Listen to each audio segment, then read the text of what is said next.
बांग्लादेश को लेकर आखिरकार अचानक से अमेरिका ने यू टर्न क्यों ले लिया है, जानेंगे क्या है मामला। तो वहीं दूसरी तरफ मालदीव के संसद में राष्ट्रपति मुइजू के साथ ये क्या हो गया, ये खाली कुर्सियां आखिर क्या हो गया मालदीव के संसद में। जियोपॉलिटिक्स में इस वक्त बहुत कुछ चल रहा है, जानने को आपको बहुत कुछ मिलेगा। आइए जानते हैं इन खबरों को विस्तार से। बांग्लादेश को लेकर आखिरकार बाइडेन प्रशासन को होश आ गया है। चुनाव खत्म होने के करीब एक महीने बाद आखिरकार अमेरिका की तरफ से बांग्लादेश की नई सरकार को लेकर बयान आया है। बाइडेन प्रशासन की तरफ से प्रधानमंत्री शेख हसीना को चिट्ठी लिखी गई है। बांग्लादेशी विदेश मंत्रालय ने कहा है कि अमेरिकी राष्ट्रपति जो बाइडेन ने प्रधानमंत्री शेख हसीना को पत्र लिखकर बांग्लादेश के आर्थिक लक्ष्यों को प्राप्त करने के लिए मिलकर काम करने की इच्छा व्यक्त की है। चिट्ठी में उन्होंने स्वतंत्र और खुले इंडो पैसिफिक के लिए अपने साझा दृष्टिकोण पर बांग्लादेश के साथ साझेदारी की इच्छा भी जताई है। अमेरिकी राष्ट्रपति की चिट्ठी इसलिए मायने रखती है क्योंकि चुनाव से पहले अमेरिका बार बार बांग्लादेश को स्वतंत्र और निष्पक्ष चुनाव कराने की धमकियां दे रहा था, जबकि भारत प्रधानमंत्री शेख हसीना के साथ मजबूती से खड़ा था। भारत बार बार अमेरिका से कह रहा था कि वो निष्पक्ष चुनाव के बहाने बांग्लादेश में जिन तत्वों को समर्थन दे रहा है वो चरमपंथी संगठन है और इससे न सिर्फ बांग्लादेश की सुरक्षा को खतरा है बल्कि क्षेत्र के लिए भी ऐसे तत्व खतरनाक साबित होते हैं। लेकिन उस समय बाइडेन प्रशासन कुछ भी सुनने के मूड में नहीं था, जिसकी वजह से बांग्लादेश को लेकर भारत और अमेरिका लंबे समय से आमने सामने थे। हालांकि भारत ने शेख हसीना सरकार का समर्थन जारी रखा, जबकि अमेरिका ने कई बांग्लादेशी अधिकारियों और नेताओं के अमेरिका आने पर प्रतिबंध लगा दिया, जिनके नाम अभी तक सार्वजनिक नहीं किए गए हैं। राष्ट्रपति बाइडेन ने अपने पत्र में कहा कि संयुक्त राज्य अमेरिका बांग्लादेश के महत्वाकांक्षी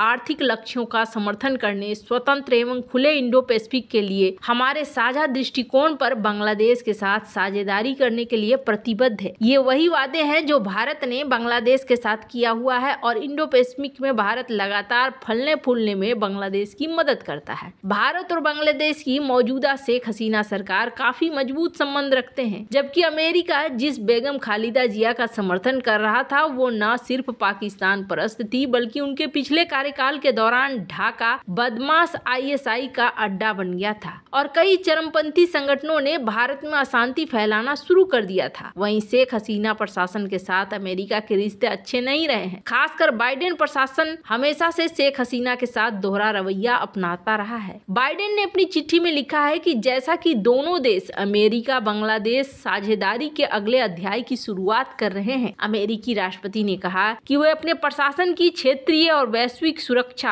आर्थिक विकास, जलवायु परिवर्तन, ऊर्जा, वैश्व पर एक साथ काम करना जारी रखना चाहता है। अमेरिकी राष्ट्रपति ने PM शेख हसीना को लिखा कि समस्याओं को हल करने के लिए मिलकर काम करने का हमारा एक लंबा और सफल इतिहास है। हमारे मजबूत लोगों से लोगों के संबंध इस रिश्ते की नींव है। खैर, अब जहाँ यहाँ पर पलटी मारते हुए दिख रहे हैं बाइडेन, तो वहीं दूसरी तरफ आखिरकार मालदीव के संसद में फिर से क्यों हंगामा हो गया। मालदीव के राष्ट्रपति मोहम्मद मुइजू आज अपनी करनी के कारण खाली संसद को संबोधित कर रहे हैं। उनके संबोधन के दौरान आई तस्वीरों में संसद में चंद लोग ही मौजूद हैं, जबकि अधिकतर कुर्सियां खाली पड़ी हैं। दरअसल मालदीव की दो मुख्य विपक्षी पार्टियां मालदीवियन डेमोक्रेटिक पार्टी और डेमोक्रेट्स पार्टी आज संसद में राष्ट्रपति मोहम्मद मुइजू के संसदीय संबोधन का बहिष्कार किया। दोनों पार्टियों ने ये फैसला मुइजू के भारत विरोधी विचारधारा का विरोध करने के कुछ दिनों बाद किया है। संसद में बहुमत प्राप्त MDP ने अभी तक मोहम्मद मुइजू के राष्ट्रपति भाषण के बहिष्कार का उद्देश्य का खुलासा नहीं किया है। हालांकि डेमोक्रेट्स ने कहा कि वे 3 मंत्रियों को फिर से नियुक्ति करने के कारण बैठक से दूर है। मिहारू मीडिया आउटलेट के अनुसार राष्ट्रपति मुइजू का संबोधन सुबह 9 बजे शुरू हुआ। संविधान के अनुसार राष्ट्रपति को साल के पहले कार्यकाल के पहले सत्र में संसद को संबोधित करना था, देश की स्थिति रूपरेखा तैयार करना, सुधार लाने के लिए अपने सिफारिशों को रेखांकित करना था। माना जा रहा है कि इस दौरान मुइजू एक बार फिर चीन के प्रेम और भारत को लेकर अपनी नफरत को बयां करने वाले हैं। पिछले महीने एक राजनीतिक विवाद के बीच दोनों दलों ने भारत को मालदीव का सबसे पुराना सहयोगी बताया था। एक संयुक्त बयान में दोनों पार्टियों ने मौजूदा प्रशासन पर भारत विरोधी रुख अपनाने का आरोप लगाया था। उन्होंने एक संयुक्त बयान में कहा था कि MDP और डेमोक्रेट दोनों का मानना है कि किसी भी विकास भागीदार और विशेष रूप से देश के सबसे पुराने सहयोगी को अलग करना देश के दीर्घकालिक विकास के लिए बेहद हानिकारक होगा।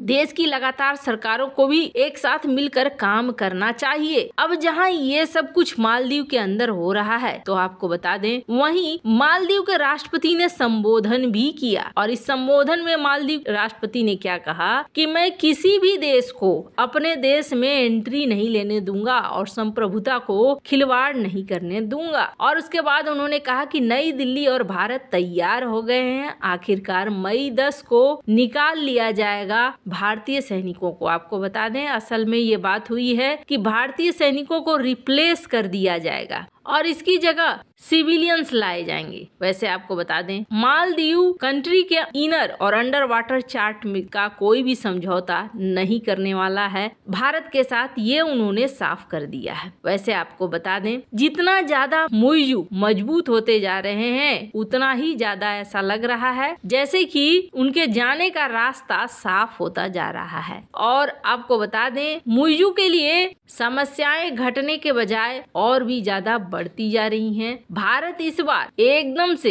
एक्टिव वाले मोड में है और ये भी साफ साफ दिख रहा है कि मुइजू के स्पीच में जो भारत का विरोध है वो भारत का विरोध बिल्कुल साफ साफ दिख रहा है। खैर आपको बता दें पूरा स्पीच कहा जा रहा है मुइजू का भारत के विरोध में ही देखने को मिल रहा है। खैर हाल फिलहाल में जब भारतीय विदेश मंत्री एस जयशंकर से पूछा गया मालदीव के विवाद के बारे में तो उन्होंने इस बात को साफ कहा कि हम दोनों ही इन सब मुद्दों पर बातचीत कर रहे हैं और दोनों ही इन मुद्दों का हल निकालना चाह रहे हैं और हम दोनों ही नहीं चाह रहे हैं कि ये मुद्दा कोई बहुत ज्यादा बड़ा रूप ले। खैर अब यहाँ पर मालदीव के राष्ट्रपति क्या चाहते हैं ये बहुत ज्यादा मायने करता है, खासकर तब तक तो जरूर मायने करता है जब तक वो सत्ता पर हैं। और इसी बीच जहाँ तक बात रही कि मालदीव में पहुँचने वाले चाइना के जहाज की, तो स्क्रीन पर देखिए ये मैप, ये कुछ मैप इस तरीके का बन रहा है जहां एक तरफ 4 फरवरी को एक खास पॉइंट मालदीव में पहुंच गया था जहां पे चाइना का स्पाई था और ये करीब 250 नॉटिकल मील श्रीलंका से दूर था। तो वहीं भारत ने अपने सबमरीन को भी यहाँ तैनात करके रखा है ताकि भारत भी इसकी पूरी एक्टिविटी को नोट कर सके और यहाँ पर भारत भी एक्टिव हो गया है। तो चाइना के लिए भी इतना आसान नहीं होने वाला है। हाँ ये अलग बात है कि दो बड़ी शक्तियों के बीच में अगर बीच में आने वाले छोटे मोटे देश पिस जाएंगे तो फिर कहना गलत नहीं होगा कि इसमें मुइजू की सबसे बड़ी गलती है। और मुइजू चीन के प्रेम में इतने अंधे हो गए हैं कि उन्हें बाकी राजनीति रणनीति कुछ भी नहीं दिख रही है। खैर आपको क्या लगता है इन सब मामले में, आपकी क्या राय है, कमेंट कर जरूर बताएं। जल्द मिलते हैं अगले वीडियो में नई खबर के साथ।